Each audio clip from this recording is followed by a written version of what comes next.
Welcome back. విజయవాడలో Sai Krishna custodial torture, lockup death, dead body మాయం కేసులో సిట్ దర్యాప్తు కొనసాగుతోంది. ఈ కేసులో ఆరోపణలు ఎదుర్కొంటున్న సీఐ నాగరాజు విచారణ 6వ రోజుకు చేరుకుంది. సిట్ అధికారులు సీఐ నాగరాజును కీలక అంశాలపై ప్రశ్నిస్తున్నారు. లాకప్ లో జరిగిన పరిణామాలు, మృతదేహం మాయం వ్యవహారంపై అధికారులు వివరాలు సేకరిస్తున్నట్లు తెలుస్తోంది. సుమారు 8 గంటల పాటు సీఐ నాగరాజును విచారించనున్న సిట్ దర్యాప్తులో కీలక సమాచారాన్ని రాబట్టే ప్రయత్నం చేస్తోంది. మరోవైపు రేపు సాయంత్రం 5 గంటలకు సీఐ నాగరాజును కోర్టులో హాజరుపరిచేందుకు సిట్ అధికారులు సిద్ధమవుతున్నారు. మరింత సమాచారం కరెస్పాండెంట్ లక్ష్మి అందిస్తారు. లక్ష్మి, సీఐ నాగరాజును ఈ సిట్ అధికారులు విచారిస్తున్నట్టుగా తెలుస్తోంది. అసలు ఈ విచారణలో ఇప్పటివరకు ఎలాంటి కీలక అంశాలు బయటకు వచ్చాయి?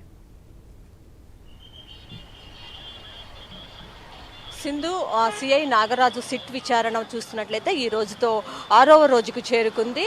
రేపు సాయంత్రం 5 గంటలతో అయితే సిట్ అధికారుల విచారణ అయితే పూర్తి అవుతుంది. సాయంత్రం 5 గంటలకు కోర్టులో అయితే హాజరుపరచనున్నారు.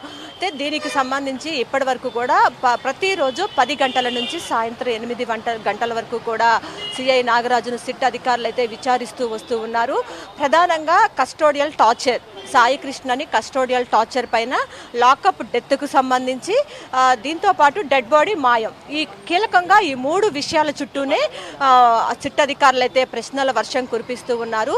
అయితే ఒక అనాథ శవాన్ని మీరు స్వర్గపురికి పంపించారు, దానికి సంబంధించిన డీటెయిల్స్ ఎందుకు నమోదు చేయలేదని కూడా సిట్ అధికారులు అయితే నాగరాజుని ప్రశ్నించారు. దీంతో పాటు సాయి కృష్ణ తల్లి విజయలక్ష్మికి మీరు ఫోన్ చేసి బెదిరించారా, ఏమని బెదిరించారు, మీ కొడుకు చనిపోయాడు, పూలదండ వేసుకోండి అని చెప్పారా అనే కూడా ఆయన్ని ప్రశ్నించినట్లు మనకి సమాచారం వస్తుంది.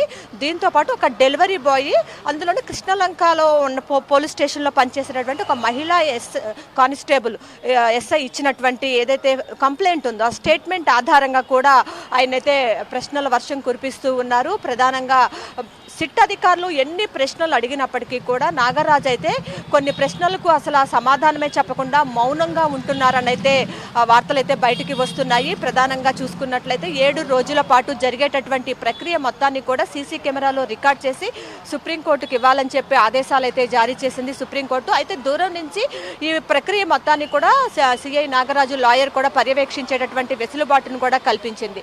అయితే ప్రధానంగా తెలుగు రాష్ట్రాల్లోనే అత్యంత సంచలనం సృష్టించిన కేసు ఇది. ఇప్పటి వరకు కూడా అసలు సిఐ నాగరాజు ఏ విషయాన్ని కూడా బయట పెట్టడం లేదనే వార్తలు వస్తున్నాయి. అసలు సాయి కృష్ణ ఏమయ్యాడు, బ్రతికి ఉన్నాడా, చనిపోయాడా, చనిపోతే ఆయన డెడ్ బాడీ ఏమైంది, దీనికి సంబంధించిన విషయాలన్నీ కూడా నాగరాజే చెప్పాలి.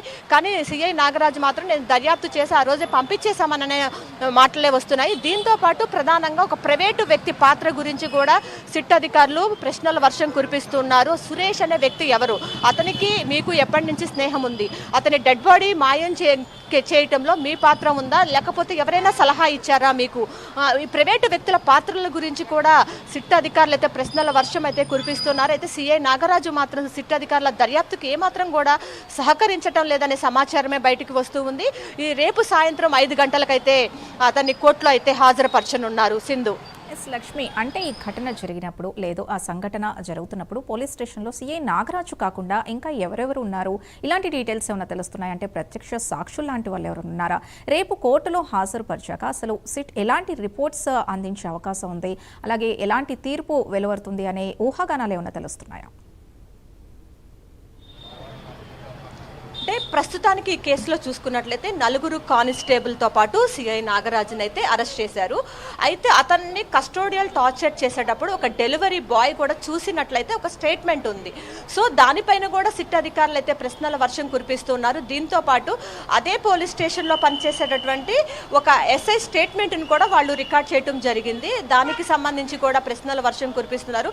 ఒక యువకుడు మీరు అతన్ని కస్టోడియల్ టార్చర్ చేసేటప్పుడు ప్రత్యక్షంగా చూశారనేటటువంటి ఆరోపణలు ఉన్నాయి. దానికి సంబంధించి మీరు ఏం సమాధానం చెప్తారు అని కూడా సిట్ అధికారులు నాగరాజుని అడిగారు. అయితే దానికి ఏది కూడా నాగరాజు అయితే స్పందించటం లేదు. చాలా ప్రశ్నలకు మౌనమే సమాధానం అన్నట్లుగా అలానే ఉండిపోతున్నారని కూడా అంటూ ఉన్నారు. అయితే నాగరాజు నోరు విప్పితేనే ఈ కేసు కీలకమైనటువంటి అంశాలు బయటికి వచ్చే అవకాశం అయితే స్పష్టంగా కనిపిస్తుంది. ఈ నేపథ్యంలోనే సిట్ అధికారులు సుప్రీంకోర్టుకు వెళ్ళి మరీ పర్మిషన్ అయితే తీసుకొచ్చుకున్నారు. అయితే సీన్ రీక్రియేట్ కూడా చేస్తారు అని అయితే చెప్తూ ఉన్నారు. అది ఎప్పుడు చేస్తారు, ఒకవేళ చేశారా, ఎందుకంటే అంతా పగలు ఎక్కువగా చేయరు, నైట్ టైంలోనే ఎక్కువగా చేస్తూ ఉంటారు కాబట్టి ఆ విషయాలన్నీ కూడా రేపు సాయంత్రం కోర్టులో హాజరుపరిచినాక మరిన్ని వివరాలు అయితే బయటకు వచ్చే అవకాశం కనిపిస్తూ ఉంది. Sindhu. Right, thank you Lakshmi.